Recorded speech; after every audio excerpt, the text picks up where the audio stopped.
Hey y'all, welcome back to Dragon Infinity.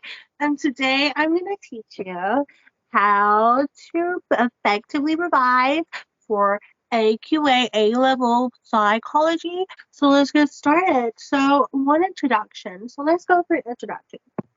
So compared to A levels, you're gonna have to learn more content if you're more aware when you're gonna study these subjects. So one thing to do is to keep on top of your content. Even when you first enter the lesson, it's best to let's say understand the concepts before your lesson. If they give you a list on what they're gonna teach you, you need to actually pre-read your notes. Um, so that's a really good way to keep the concepts in your head, and grow from your concepts. And also the lesson time, it's not just for understanding everything, it's also for anything that you don't understand. So you need to go to your teacher and you need to ask her the questions on the stuff you don't understand so you can stretch from that, okay? Because the lessons are really important. If you don't learn stuff from your teacher, then how are you supposed to understand it properly at home to the extent that the spec wants you to extend it to? There are videos out there that help you though. Like after the lecture, I always used to just watch videos on it just to consolidate the knowledge in my head. And I also used to complete some past paper questions along the week after my lectures, just so you actually get the concept in your head. Because the main point is you want to be able to answer the exam questions. Okay, knowledge is good. One thing I learned is that you learning the knowledge is good for all three of the subjects, but you need to be able to apply the knowledge. Can you actually use the knowledge in different scenarios? Can you stretch your knowledge, like enhance it? It's very important to do that. That's why it's so advanced, because they want you, because 30% of your marks are towards application. And that's exactly what AQA are going to give you. So that's for biology and chemistry. Chemistry, you do have to do a lot of practice, a lot of maths questions because it is mainly maths heavy. Biology, you do maths questions, but most of it is application.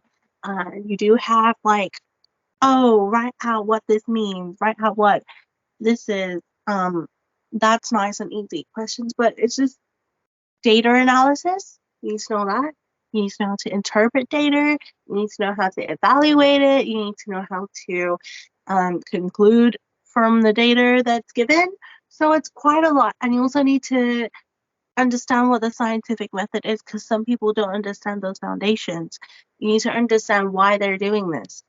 It really engages you as a biologist or a chemist.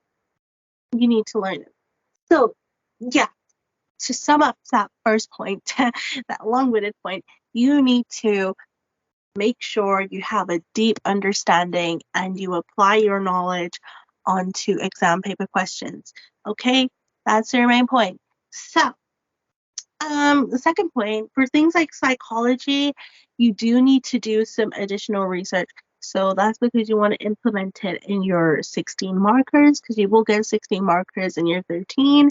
So what you need to do is you definitely need to like read around the topic, and then you can give some examples, and it will really, it could actually increase your grade boundaries, grade percentage, sorry, not boundary. So yeah, so that's really good. Psychology is quite more simple, in my opinion, to biology and chemistry. It's more of a strategy of, okay, we just need to find a way to retain this knowledge because it's going to go in and out a lot. But at the same time, you need to do a lot of maths for it. So yeah, not a lot. It depends. It's not a lot of maths compared to chemistry or biology, so you're fine. So the next thing is like we need to do a lot of retrieval practice. So one thing is there's a difference between passively reading a text and actively reading a text. So when you're actively reading a text, you gotta ask questions. You gotta be critical. You gotta once you read your text, you gotta convert it into questions, and then you should be able to answer them just like that. You need to be able to recall stuff without your notes or just reading your book, because that's not gonna work. Because when it comes to questions, there's gonna be no textbook next to you, so you can't passively read. Okay. Um, don't focus too much on understanding the content for chemistry and things like chemistry, because it's mainly just about memory.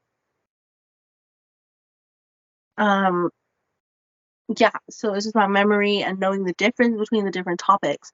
Biology, you do need to have a deep understanding of the subjects. You need to have really good applicational scenarios. So you really need to stretch yourself. You really need to understand what the real meaning is behind biology scenarios. So yeah, one final point is make sure you're consistent.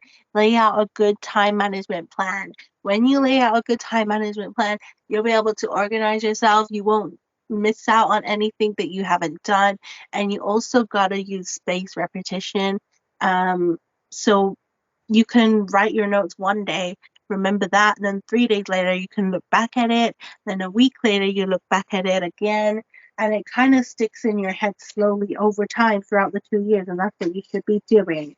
So yeah, to sum up my points, make sure you have a deep understanding, make sure you're able to do past paper questions, apply your knowledge, and you need to also improve your math skills.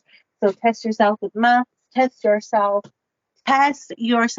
just read the book, test yourself on your knowledge and do lots of spaced repetition. So, y'all, that's it for now. I'll see you later. Bye.